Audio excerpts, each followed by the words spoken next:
Beleza? Lendo a palavra bíblica do livro de Juízes, leremos o 8º capítulo. Agora o principal: Senhor, aqui está a Tua palavra, dá-me a direção necessária para vivê-la, que eu, minha esposa e nossa família sejamos instrumentos do Senhor de um modo direto e indireto, para que mais pessoas acessem a Tua palavra, Senhor, e se faça a Sua vontade na vida dessas pessoas, se assim for a Sua vontade. Desde já te agradecemos, em nome de Jesus o Cristo. Amém.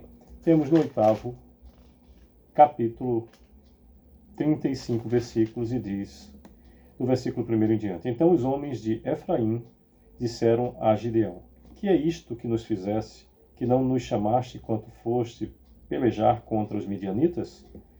E contenderam fortemente contra ele. Porém ele lhes disse: Que mais fiz eu agora do que vós? Não são porventura os rabiscos de Efraim melhores do que a vidima de Abiezer? Deus entregou nas vossas mãos os príncipes dos midianitas, Oreb e Zeebe. Que pude eu fazer comparável com o que fizestes? Então, como falar-lhes essa palavra, abradou-se-lhes a ira para com ele. Vindo Gideão ao Jordão, passou com os 300 homens que com ele estavam, cansados, mas ainda perseguindo. E disse aos homens de Sucote: Dai, peço-vos, alguns pães para estes que me seguem, pois estão cansados, e eu vou ao encalço de Zeba e Salmuna, rei dos midianitas. Porém os príncipes de Sucote disseram: Porventura tem já sob teu poder o punho de Zeba e de Zulmuna, para que demos pão ao teu exército? Repetindo o 6º versículo, que nos diz: Porém os príncipes de Sucote disseram: Porventura tem já sob teu poder o punho de Zeba e de Salmuna, para que demos pão ao teu exército? Então disse Gibeão: Por isso, quando o Senhor entregar nas minhas mãos Zeba e Salmuna, trilharei a vossa carne com os espinhos do deserto e com os abrolhos. Daí subiu a Penuel e de igual modo falou a seus homens. Estes de Penuel lhe responderam como os homens de Sucote lhe haviam respondido, pelo que também falou aos homens de Penuel, dizendo: Quando eu voltar em paz, derribarei esta torre. Estavam, pois, Zeba e Salmuna em Carcor, e os seus exércitos com eles, uns 15.000 homens, todos os que restaram do exército de povos do Oriente, e os que caíram foram 120.000 homens que puxavam da espada. Subiu Gideão pelo caminho dos nômades, ao oriente de Noba e Jogbeá, e feriu aquele exército que se achava descuidado. Fugiram Zeba e Salmuna, porém ele os perseguiu, e prendeu os 2 reis dos medianitas, Zeba e Salmuna, e desbaratou todo o exército. Voltando, pois, Gibeão, filho de Joás, da peleja pela subida de Eres, deteve a um moço de Sucote e lhe fez perguntas. O moço deu por escrito o nome dos príncipes e anciãos de Sucote, 77 homens. Então veio Gibeão aos homens de Sucote e disse: Vedes aqui Zeba e Salmuna, a respeito dos quais motejastes de mim, dizendo: Porventura tens tu já sob teu poder o punho de Zeba e Salmuna, para que demos pão aos teus homens cansados? E tomou os anciãos da cidade e espinhos do deserto e abrolhos, e com eles deu severa lição aos homens de Sucote. Derribou a torre de Penuel e matou os homens da cidade. Depois disse a Zeba e a Salmuna: Que homens eram os que matastes em Tabor? Responderam: Como tu és, assim eram eles, cada um se assemelhava a filho de rei. Então disse ele: Eram meus irmãos, filhos de minha mãe. Tão certo como vive o Senhor, se os tivesseis deixado com vida, eu não vos mataria, vós outros. E disse a Jéter, seu primogênito: Dispõe-te e mata-os. Porém o moço não arrancou da sua espada, porque temia, porquanto ainda era jovem.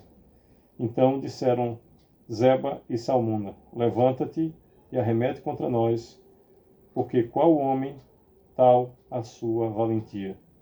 Expôs-se, pois, Gideão e matou a Zelba e a Salmuna, e tomou os ornamentos em forma de meia-lua que estavam no pescoço dos seus camelos. 22º. Então os homens de Israel disseram a Gideão: domina sobre nós, tanto tu como teu filho e o filho de teu filho, porque nos livraste do poder dos midianitas. Porém Gideão lhes disse: não dominarei sobre vós, nem tampouco meu filho dominará sobre vós, o Senhor vos dominará. Disse-lhe mais Gideão: um pedido vos farei. Dai-me vós cada um as argolas do teu despojo, porque tinham argolas de ouro, pois eram ismaelitas. Disseram eles: de bom grado as daremos. E estenderam a capa, e cada um deles deitou ali uma argola do seu despojo. O peso das argolas de ouro que pediu foram 1.700 siclos de ouro, afora os ornamentos em forma de meia-lua, as arrecadas e as vestes de púrpura que traziam os reis dos medianitas, e afora os ornamentos que os camelos traziam ao pescoço. Desse peso fez Gideão uma estola sacerdotal e a pôs na sua cidade, em Ofra. E todo Israel se prostituiu ali após ela.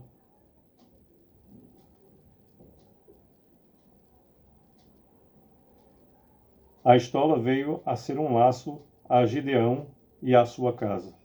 Repetindo o 27º versículo do 8º capítulo de Juízes, que nos diz: desse peso fez Gideão uma estola sacerdotal e a pôs na sua cidade em Ofra. E todo Israel se prostituiu ali após ela. A estola veio a ser um laço a Gideão e à sua casa. Assim foram abatidos os medianitas diante dos filhos de Israel e nunca mais levantaram a cabeça. E ficou a terra em paz durante 40 anos nos dias de Gideão.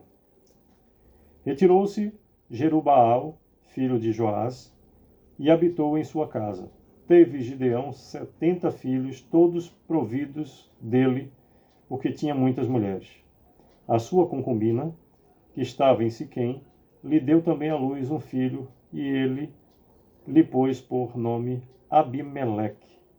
Faleceu Gideão, filho de Joás, em boa velhice, e foi sepultado no sepulcro de Joás, seu pai, em Ofra dos Abizerritas.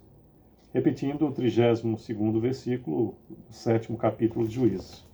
Faleceu Gideão, filho de Joás, em boa velhice, e foi sepultado no sepulcro de Joás, seu pai, em Ofra dos Abizerritas. Morto Gideão,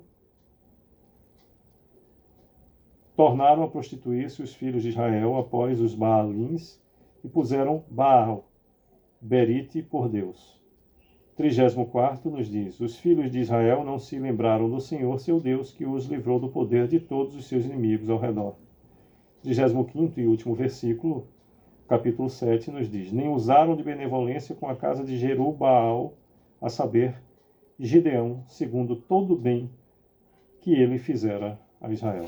Bem, por meio de todo esse capítulo, o capítulo 8 de Juízes, nos fala sobre Gideão, que Gideão aplaca os efraimitas e mata os reis dos midianitas, até o versículo 21, e do versículo 22 ao 35 nos fala que Gideão recusa governar e faz uma estola sacerdotal e morre. Sempre podemos observar a consequência para um povo quando se afasta do Senhor, as reprimendas que lhe caem, e quando o buscam, que o Senhor os perdoa e levanta aquele que o representa. Possamos então fazer a boa escolha de andar sob o governo, a direção, o amor, o favor e o poder de Deus. É o que desejo em nome do seu Filho unigênito, Jesus, o Cristo Salvador. Sucesso!